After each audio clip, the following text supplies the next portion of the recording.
Mayo pa ba ka mga concerns, teachers? Ay ma'am, nano na po pala ngayon ang balita si Tugi bibinantog nga medical allowance kuno sa mga teachers. Ay, oo, very good question, ma'am. So, Adi, base sa namo ginmeritingan sa Mancom,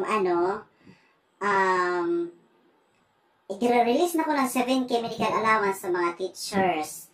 Bali, itong subay, itong sito, ginpaansiran sa sa Google form, nga kadama ko sa mga teachers ang gin-answer dito, ang option 3, na i-release ang medical allowance nga 7,000 in cash sa iyo. Ay salamat, mayaw nakgyapon pamugas-bugas. Ay, oo, ako magayo manak sa kilo nga karis ang karabaw. Ops, dali lang mga teachers, ay ngon akang pangaglipay, kay ito niya, medical allowance, derto niyo pwede pambalyo sin mga bugas o kunano pa man yung mga konsumhon sa iyo panimalay. Intended ito niya 7,000 medical allowance para sa panginanglanon ta sa panlawas. Sugad san ibaralyo san bulong o pang hospital na kinahanglan sa nato lawas. Akay ma'am, ang bugas bulong taman iton. Bulong tama iton san nagdidinagurok nga tiyan. Oo nga, ma'am.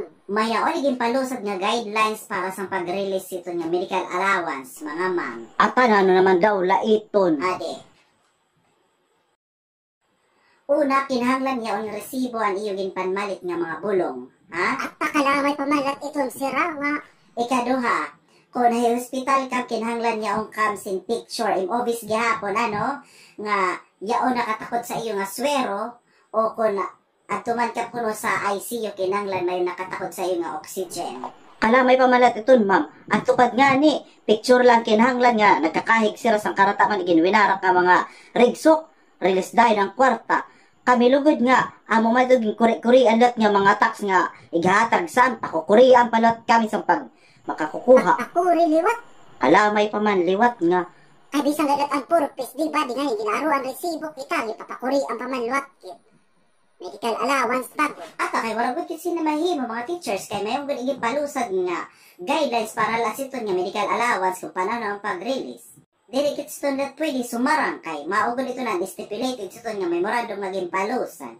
Ngan may pagod itong pangtulo mga teachers dahil ila. Kay nano pa man ma'am situnan ikatulo. Madudog na iyo medical allowance nga 7,000 sin 3 mil kay kung na-confine kam kuno sa hospital nga nag 50-50 kam. Ay, man. Ay, udi, kanraw na lot iton, basta maupay lang ng amo mga kaklawas, di ba, ma'am? Peace. Cut? Kanraw na lot iton.